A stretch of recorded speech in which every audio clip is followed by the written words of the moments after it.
రేపే మహాశివరాత్రి అండి. ప్రతి ఒక్కరు కూడా ఉపవాసం ఉండండి. ఉపవాసము అని అంటే ఏమీ తినకుండా అలానే ఉండిపోవడం మాత్రమే కాదు, భగవన్నామ స్మరణ చెయ్యడం. ఓం నమ శివాయ, ఓం నమ శివాయ అనుకుంటూ ఉండండి. ఇప్పుడు నేను చెప్పేటటువంటి పరిహారం ఎవరైతే చేస్తారో వాళ్ళకి ఎటువంటి దోషాలున్నా సరే తొలగిపోతాయి. ఎటువంటి గ్రహ దోషాలున్నా సరే మట్టుమాయం అవ్వాల్సిందే.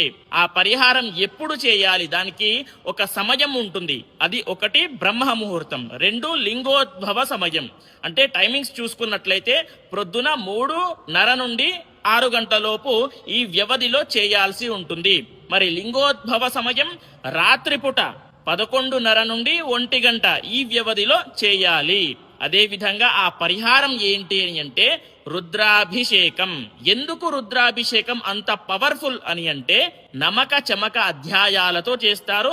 నమకంలో మనము శివుణ్ణి నమస్కరించి శాంతిపరిచి చమకంలో మన కోరికలు చెప్పుకుంటాం. అప్పుడు భోలా శంకరుడు మన కోరికలు తీరుస్తాడనమాట. మరి ఆ పూజా విధానం మీకు కావాలి అని అంటే నా బయోలో లింక్ ఉంటుంది. గజానంద స్వామి ఆస్ట్రాలజర్ అనేటటువంటి యూట్యూబ్ ఛానల్లో మీకు అప్లోడ్ చేయడం